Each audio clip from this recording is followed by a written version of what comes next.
Tax से जुड़ी हर उलझनों को दूर करने के लिए लेकर हम हाजिर हैं आपका पसंदीदा शो टैक्स गुरु, जहां हम नियमों के दायरे में रहकर टैक्स बचाने के बेहतरीन तरीके आपको बताते हैं। नमस्कार, मैं हूं लक्ष्मण राय और आज हमारे साथ होंगे इस बार जाने माने टैक्स एक्सपर्ट शरद कोहली साहब।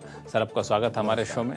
और कोहली साहब, आपको दो तीन काफ़ी खास बातें बताने वाले हैं जिससे अब तक शायद आप वाकिफ़ नहीं होंगे, इसलिए इस शो में कहीं जाइएगा नहीं, क्योंकि हम आपको बताने वाले इस शो में ख़ास तौर से कि बच्चों के नाम पर आए इनकम टैक्स नोटिस का क्या है असली मामला, कैसे दें इस नोटिस का जवाब।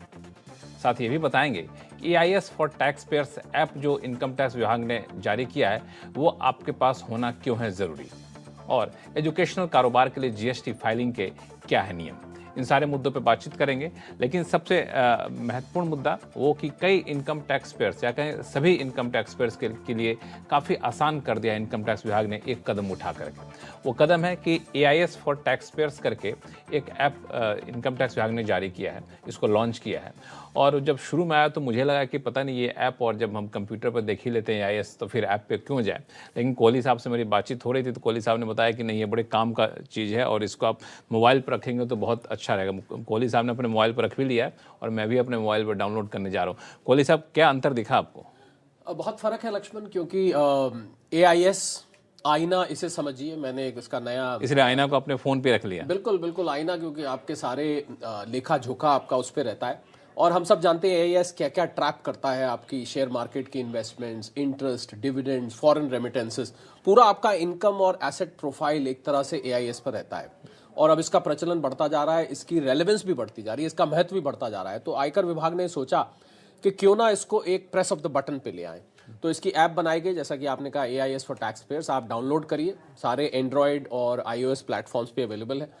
और तो इसमें डाउनलोड करने के बाद हमें लॉगिन करने के लिए क्या मेरा पैन चाहिए होगा? जी बिल्कुल, पैन चाहिए होगा, और उसके बाद एक OTP आएगा, और उसमें वो OTP दो जगह आएगा, आपके मोबाइल पर भी आएगा और आपके ईमेल पर भी आएगा, दोनों जगह अलग अलग आएगा। उसको करिए और आपका ऐप चालू हो जाएगा। तो जिस मोबाइल पे हमने डाउनलोड किया है उसी जो नंबर इनकम टैक्स विभाग के पास है उसी नंबर पर डाउनलोड करना जरूरी है? जी जी, उसी नंबर से आप करेंगे, क्योंकि आपका लिंक नंबर वही है। और आप जैसे ही डाउनलोड करेंगे, OTP आएगा, OTP आप डालिए और आपका AIS एक्टिव हो जाएगा। अब सवाल ये है कि हाँ, वही मुझे जानना चाहिए, ये जो ऐप डाउनलोड कर लिया हमने, ये किस तरीके से टैक्स पेयर्स के लिए मददगार होगा, मतलब इन्फॉर्मेशन के लिहाज से? देखिए, ऐप का रेलेवेंस हम समझे तो अभी तक जैसा आप कह रहे थे कि आप कंप्यूटर पे अपने सिस्टम में जाके लॉगिन करके आप AIS को देखते थे, पर अगर आपके प्रेस ऑफ द बटन पे वो आ जाएगा तो आप किसी भी समय अपने प्रोफाइल को देख सकते हैं। और हम सब जानते हैं AIS समय समय पर अपडेट होता रहता है, क्वार्टरली खास कर अपडेट होता रहता है, तो आप उसको कभी भी अपने प्रोफाइल को देख सकते हैं। और AIS का लक्ष्मण जितना डिपार्टमेंट को फायदा है कि टैक्स इवेजन को चेक करने में काम आता है, उससे ज़्यादा मैं समझता हूँ टैक्स पेयर को फायदा, क्योंकि हम लोग जब साल में ट्रांजैक्शंस करते हैं तो बहुत सारी चीज़ भूल जाते हैं। और ये नहीं कि जानबूझ के कोई टैक्स पेयर AIS में आए हुए आइटम को अपनी इनकम से अलाइन नहीं करेगा या रिटर्न में दिखाएगा, कई दफ़े अनजाने में भी भूल जाता है।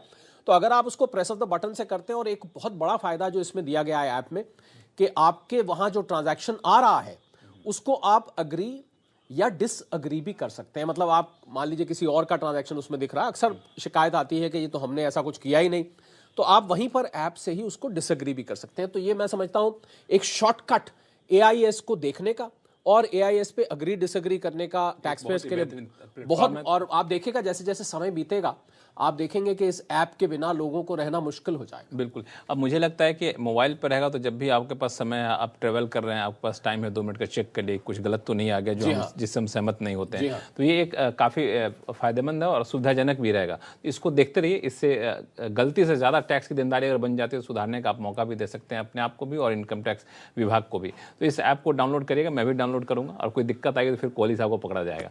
कोहली साहब, अब शुरू करते हैं सवाल जवाब का सिलसिला। सबसे पहला कॉल हमारे पास दिल्ली से आया है, लोकेश नेहरा जी का फोन है।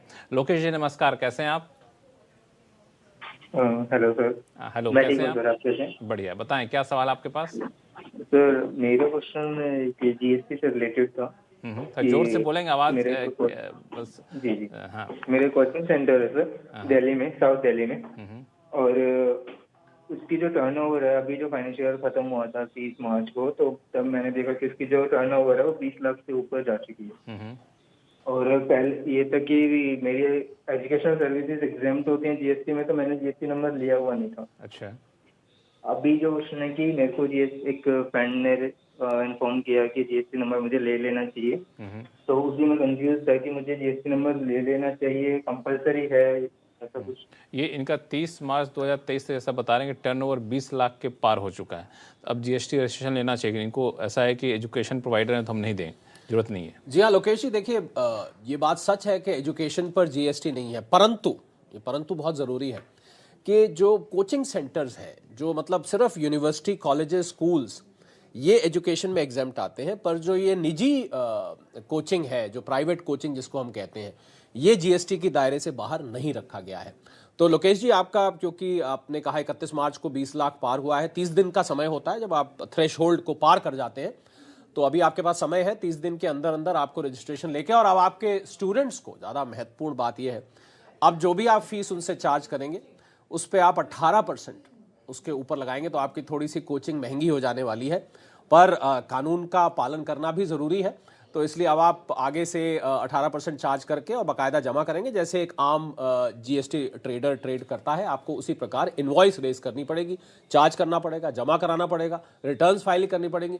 थोड़ी सी सिरदर्दी है, पर कानून का पालन करना अच्छी बात है। लेकिन आपने एक बड़ी अच्छी बात कही कि एजुकेशन प्रोवाइडरों के लिए जीएसटी के तहत नहीं आते हैं, लेकिन अगर प्राइवेट इंस्टीट्यूट चलाते हैं तब लगता है। तो मुझे एक सवाल आया कि कई सारे संस्थानों को मैंने देखा है कि यूनिवर्सिटी से एफिलिएटेड हैं, उनके फ्रेंचाइजी के तौर पे क्लासरूम रहते हैं, प्राइवेट कॉलेजेस हैं, तो उनका क्या नियम है? देखिए, अगर वो उसी यूनिवर्सिटी का एक्सटेंशन की तरह काम कर रहे हैं, मतलब उसी यूनिवर्सिटी का रिकॉग्नाइज कोर्स चला रहे हैं, जैसे कोई ग्रेजुएशन का कोर्स है, किसी को ऑथराइजेशन दिया हुआ है, तो यूनिवर्सिटी से मान्यता प्राप्त है, अगर मैं आपकी बात पे सीधा बोलूं तो फिर तो नहीं लगेगा। पर अगर प्राइवेट कोचिंग है, लोकेश जी के बात से लगा है, कोई प्राइवेट कोचिंग हो सकता है, इंजीनियरिंग की, मेडिसिन की, तैयारी कराते हैं, चार्टर्ड अकाउंटेंसी की, किसी चीज की कोचिंग देते होंगे, तो वो क्योंकि अगर मान्यता प्राप्त होगा यूनिवर्सिटी से फिर नहीं लगेगा। पर अगर प्राइवेट है और कोचिंग है, तैयारी करा रहे हैं कंपटीशन एग्जाम्स की, तो लोकेश जी अब आपके ऊपर जीएसटी लगेगा। पर लक्ष्मण, इसमें अच्छी बात ये देखेंगे लोकेश जी, एक बड़ा कोचिंग सेंटर है, ये भी एक इंप्रेशन लोगों को मिलता है, बिल्कुल। और मुझे लगता है कि लोकेश जी के सवाल के जवाब देने के साथ कई ऐसे लोगों की शिकायतें दूर हो गई जो मुझे कई बार मैसेज करते थे कि आप जीएसटी के सवाल काफ़ी आखिर में लेते हैं, आप बहुत कम लेते हैं, हमने शो की शुरुआत में ही जीएसटी जुड़ा सवाल ले लिया। तो अब इस दिक्कत होनी चाहिए, आप लोग सवाल भेजिए, जवाब हम लोग देंगे शो में और प्रमुखता के साथ देंगे। चलिए अगले कॉलर के पास चलते हैं, जो हमारे साथ बिहार से जुड़े हुए हैं जितेंद्र कुमार सिंह साहब। जितेंद्र जी नमस्कार। नमस्कार, thank you very much. Thank you, आपने हमें सवाल भेजा हमारे शो में। बताइए क्या उलझन है आपकी? लक्ष्मण जी और कोहली जी को मेरा नमस्कार। नमस्कार। और कोहली जी जो बराबर टैक्स की उलझनों को आसान भाषा में समझाते रहते हैं, इसके लिए भी धन्यवाद। थैंक यू जी। मेरा प्रश्न है जी। हेलो। हाँ जी, बताएं, आपकी आवाज आ रही है, क्या सवाल है आपके? मेरा प्रश्न है, मेरे म्यूचुअल फंड के यूनिट का रिडम्पशन 31 मार्च को हुआ जी, और रिडम्पशन अमाउंट मेरे बैंक अकाउंट में 3 अप्रैल को क्रेडिट हुआ जी। तो कैपिटल गेन किस फिनेंशियल ईयर में दिखाया जाएगा? ठीक है, बड़ा दिलचस्प मामला है ये। हाँ, फाइनेंशियल ईयर चेंज हो गया जब तक पैसा आपके बिल्कुल पास आया। बॉर्डर लाइन पे जो केसेस होते हैं। जी हाँ जितेंद्र जी, देखिए आयकर में नियम ये कहता है कि एक्रूड या received which ever is earlier, यानी कि आपका ड्यू हुआ या आपको आया, दोनों में से जो पहले। तो क्योंकि आपका 30 मार्च को आपने कहा या 31 मार्च को एक्रू हो गया था, तो वो पिछले साल में ही जाएगा, मतलब जिस साल को 31 मार्च को वो साल खत्म हो रहा है उसी साल में उसको माना जाएगा, उसी साल में आप उसको लीजिए। और मैं उम्मीद कर रहा हूं कि आप जब उसका अगर इक्विटी म्यूचुअल फंड है तो आप सेक्शन 112A का भी बेनिफिट 1 लाख का ले रहे हैं। अगर डेट म्यूचुअल फंड है, लॉन्ग टर्म है, 31 मार्च तक तो आपको पता है उस पर long term capital gain benefit भी मिलता है, वो सब आप ले, पर ये जाएगा 31 मार्च से पहले ही, रिसीव भले ही कभी भी हुआ।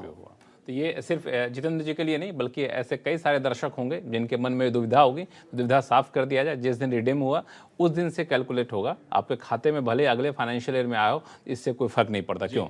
चलिए फिलहाल वक्त है छोटे से ब्रेक का। ब्रेक के बाद बताएंगे अगर आपके बच्चे के नाम से आया इनकम टैक्स का नोटिस तो क्या है माजरा और कैसे दें उसका जवाब, बताएंगे छोटे से ब्रेक के बाद।